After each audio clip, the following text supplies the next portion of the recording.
狗狗在向你示好，但却被一顿揍的行为。强烈建议大家都了解一下犬类行为学。其实好多时候，狗狗有时候明明是在跟你示好，结果却被你误会，平白无故挨了顿揍。这都是因为你没有搞懂它的小暗号。记得点红心收藏，千万不要再打狗了。第一个，小狗总爱去咬你的手，你千万别当它是调皮捣蛋。其实在狗界，这是最高级的友好礼仪。只有真心喜欢你，对你完全不设防，它是想跟你亲近，它才这么做。如果说你实在是不喜欢被它咬，那么你也别上来就揍，你可以轻轻抓住它的嘴，稍微握一会儿，让它知道这样做不对，下次它就不会咬你了。第二个，狗狗突然前腿趴地上，屁股撅得老高，还左右打摆，有的狗狗还会小声的叫唤，你可千万别以为它是想跟你干架，直接去揍它，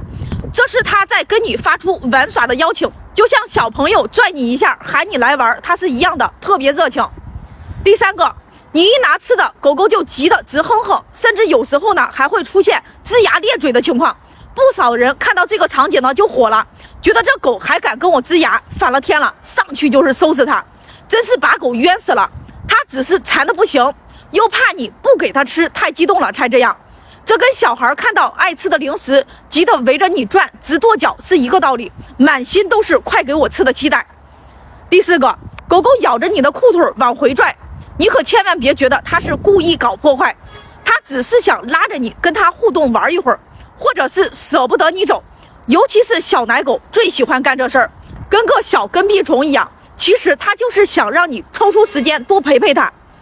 第五个，最近这个季节呢，狗狗总是出现一些奇怪的现象，比如频繁的抓耳朵、挠脖子、蹭墙、蹭沙发，或者拖着屁股开火车，掉毛严重、干吃不胖、吐白沫、吐黄水、软便、拉稀等等。那这些呢，就是说明狗狗体内外有寄生虫在咬它，咬得它非常难受。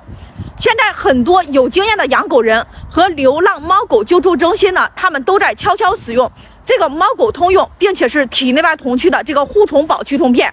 大狗、小狗、大猫、小猫、怀孕的猫狗、哺乳期的这个猫狗呢，都可以放心的去用。关键呢，它是植物成分提取的，鸡肉口味，你不用担心这个狗不吃，直接扔地上或者是扔到猫粮、狗粮里边，这个猫狗呢闻着味儿就会主动过去吃，非常方便。那这个护虫宝呢，如果说你身边找不到卖的，或者说你担心买到假冒的，我把它放到我的头像主页橱窗里边，咱们需要的养宠家人呢，点击头像就能找到，给毛孩子的去拿一瓶用上了。那么以上的这些养狗行为学呢，如果说学会了，记得转发给身边养狗的朋友。